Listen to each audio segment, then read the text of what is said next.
And I'd like to start with, and I'd like to thank the panelists all for being here. And I'd like to start with Ms. Wartenberry, since she's my neighbor to the north in Oklahoma. I'm from Texas.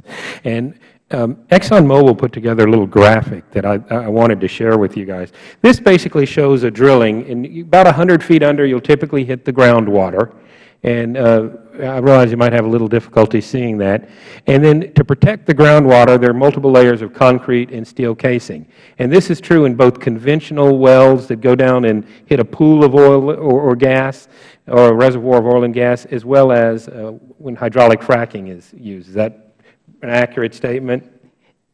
Yes. There's basically generally the way, yeah, well, the way the freshwater resources are protected. Right. So drilling of a well. In a case where there's hydraulic fracking as opposed to traditional, it's basically protected the same way. So similar risks of groundwater contamination exist from how we've been producing oil and gas since the Civil War,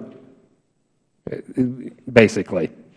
Yeah, we've had obviously some technical improvements. We've had casing and cementing requirements for oil and gas wells for many decades. They've actually evolved and improved over the years, but a basic principle throughout the history of regulation has been we case the well through the freshwater zone to isolate. All right, and so when you frack a well, you're quite a bit below the water table. The water table is what, a couple hundred feet in Oklahoma?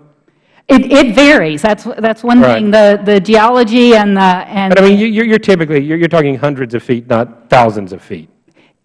It can be in a few isolated areas. It can be very deep. Yeah. Typically, though, you're right. So the local regulators have a good understanding. And we have that actually mapped. We have on our internet the maps that show the base of fresh water throughout the state of Oklahoma. And so when you're fracking, you're traditionally much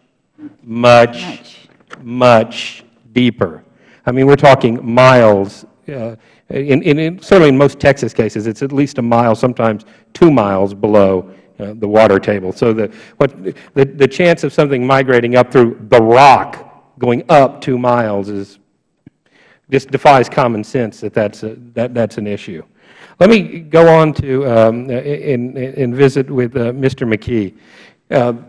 Y'all are having most of your land. You've got to get BLM permits and all sorts of permits. You know, in Texas, we kind of fly through it in weeks, months, but certainly not years in getting something permitted on private land. Now, this is costing. I assume there's a cost associated with this, not just with jobs. Is that correct?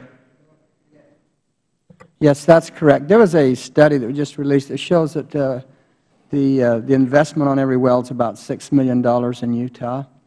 And so when there's the mineral lease royalties, there's the jobs, there's the... And when land is leased from the Federal Government, you pay a bonus to get the lease. You buy the lease. Yes, that's correct. And then from everything that's produced, the Federal Government gets a royalty. So we get a percentage of all the oil and of the money, all that oil and gas and so forth that we could use to pay for roads and highways, that we can bring into the Federal budget to help balance the budget. So it's a source of income we are losing as a Federal Government. Absolutely. Let me give just one example. Recently, 6 leases were reinstated. I believe it was about 6,000 acres.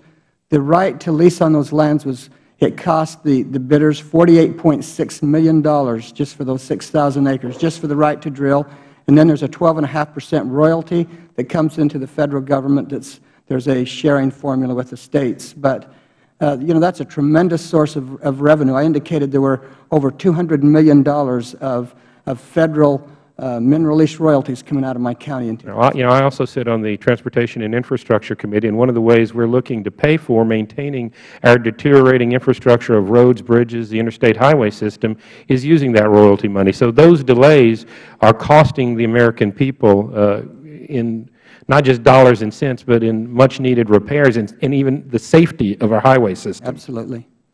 And let me go on to Mr. Krancer. Are you familiar with the statement of the former Region 6 EPA Director, Al Armendariz, when he says it was the EPA's goal or he wanted to crucify the oil and gas industry? Do you see that as actually happening? You don't really want to lead me into that discussion, do you? I'm from Texas. He was our EPA guy. I met Al once, and I only know what I've read in the papers. Okay.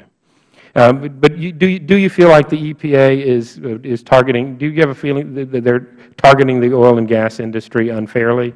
Well, I try to keep my eye on my own court and what we're doing. I do see permit delays and permit lags. I talked this morning about the rocket docket for regulations, historic regulations in air and NACs and so forth, compared to the snail docket for getting permits done. Yeah. Well, I see I'm out of time. Thank you very much, Mr. Chairman. Thank you, panel. Thank you. We're going to do just a couple minutes of questioning here just to do some